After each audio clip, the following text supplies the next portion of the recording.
آج جمعہ ہے جون کی 23 تاریخ۔ پاکستان میں سر شام کے 7، بھارت میں 7:30، اور یہاں ہمارے اسٹوڈیوز کی گھڑیوں میں صبح کے 10 بج رہے ہیں۔ وائس آف امریکہ واشنگٹن کی اردو سروس سے میں ہوں خالد حمید، خبروں کے بلیٹن کے ساتھ۔ امریکہ کے صدر جو بائیڈن اور بھارتی وزیر اعظم نریندر مودی نے جمعرات کو پاکستان پر زور دیا ہے کہ وہ اپنی سرزمین انتہا پسند حملوں کے لیے استعمال نہ ہونے دیں۔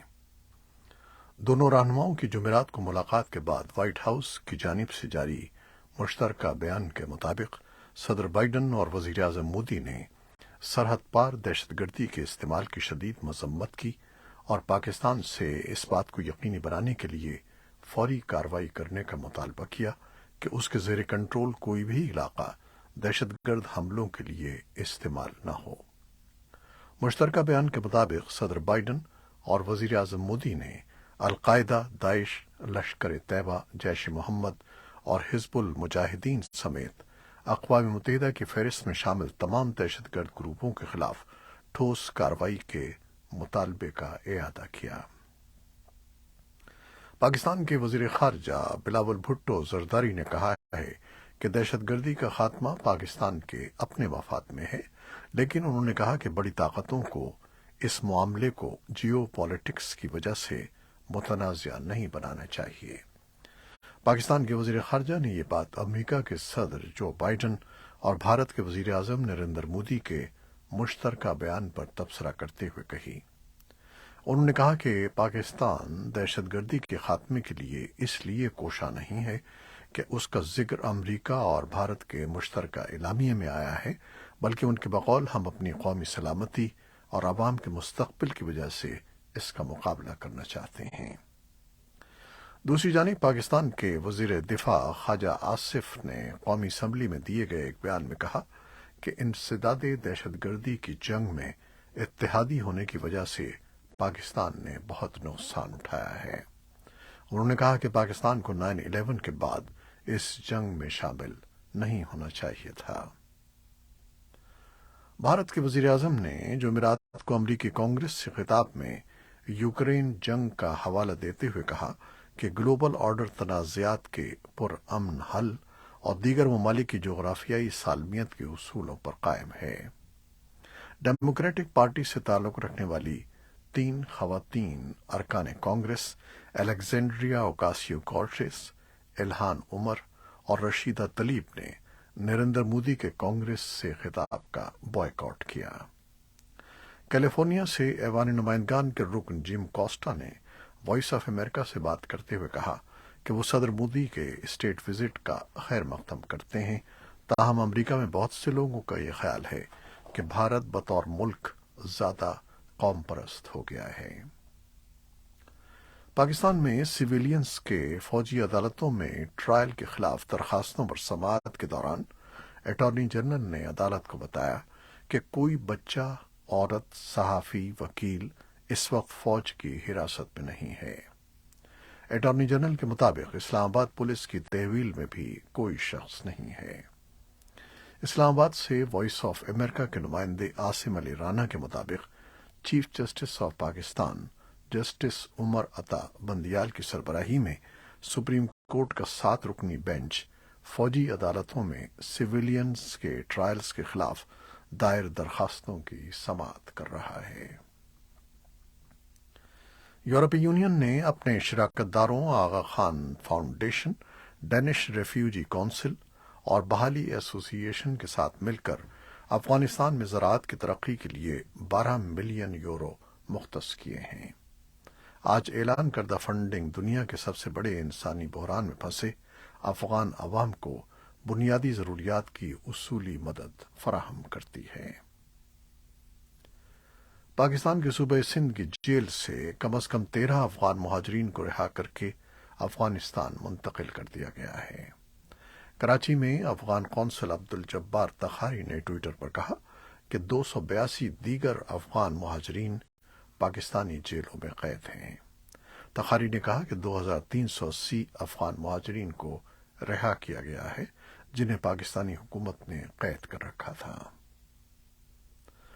توقع ہے کہ 20 لاکھ مسلمان آئندہ ہفتے فریضہ حج ادا کریں گے۔ سال 2019 میں تقریباً 2.5 ملین یعنی 25 لاکھ افراد نے حج ادا کیا تھا۔ کورونا وبا کے بعد سے یہ پہلا سال ہے جب اتنی بڑی تعداد میں زائرین سعودی عرب میں اپنا مذہبی فریضہ انجام دیں گے۔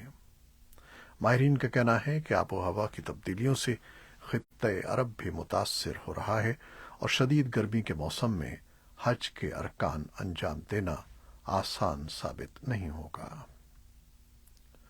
امریکی کوسٹ گارڈ نے اعلان کیا ہے کہ بحر اوقیانوس میں لاپتہ ہونے والی آبدوز ممکنہ طور پر ٹائٹینک کے ملبے کے قریب پھٹ گئی ہے اور اس پر سوار افراد میں سے کسی کے زندہ بچنے کا امکان نہیں ہے۔ کوسٹ گارڈ کے حکام نے جمعرات کو ایک نیوز کانفرنس کے دوران کہا کہ انہوں نے ٹائٹن پر سوار 5 افراد کے اہل خانہ کو مطلع کر دیا ہے۔ پاکستانی بزنس مین شہزادہ داؤد اور ان کے بیٹے سلیمان داؤد سمیت آبدوز پر سوار دیگر افراد کے اہل خانہ نے واقعے پر گہرے افسوس کا اظہار کیا ہے۔ یوکرین کے صدر ولادیمیر زیلنسکی نے جمعرات کو کہا کہ ان کا خیال ہے کہ روس یوکرین کے جوہری پاور پلانٹ پر حملے کی تیاری کر رہا ہے جو یورپ کی سب سے بڑی جوہری تنصیب ہے۔ صدر نے اپنے یومیہ خطاب میں کہا کہ زاپورژیا کا مکمل قبضہ ختم کرنا ضروری ہے۔ زیلنسکی نے اس طرح کے حملے کے سنگین نتائج کے بارے میں خبردار کیا۔ انہوں نے کہا کہ ظاہر ہے تابکاری یہ نہیں پوچھتی کہ کون غیر جانبدار ہے اور وہ دنیا میں کسی تک بھی پہنچ سکتی ہے۔ جرمن وزیر خارجہ آلف شولز نے صحافیوں سے باتیں کرتے ہوئے کہا کہ پیرس فائنانس سمٹ میں غربت اور موسمیاتی تبدیلی کے کام کرنے پر اتفاق ہوا ہے۔ جو بات اہم ہے وہ یہ ہے کہ سمٹ میں شرکاء اس بات سے بہت اچھی طرح واقف تھے کہ ہم سب کو غربت اور قحط کے خلاف جنگ اور انسانوں کی بنائی ہوئی ماحولیاتی تبدیلیوں کو روکنے جیسے اہداف تک پہنچنے کے لیے عملی طور پر کچھ کرنے اور آگے بڑھنے کی ضرورت ہے، اور اس کا مطلب ہے کہ جرمنی، یورپی یونین، شمالی امریکہ اور اسی طرح کے وہ ملک جو کچھ کرنے کی استعداد رکھتے ہیں وہ ان اہداف تک پہنچنے کے لیے کوشش کریں گے۔ اسپین کے جزیرے کینری کے نزدیک 4 کشتیوں پر سوار 227 تارکین وطن کو ریسکیو کر لیا گیا ہے۔ افریقہ سے آنے والے تارکین وطن کینری جزیرے سے اسپین میں داخل ہونے کی کوشش کرتے ہیں اور موسم گرما میں یہ بحری راستہ مصروف ہو جاتا ہے۔ جمعرات کو ریسکیو سے قبل اسپین میں تارکین وطن کے لیے کام کرنے والی تنظیموں نے ایک اور حادثے میں 30 تارکین وطن کے ڈوبنے کا خدشہ ظاہر کیا تھا۔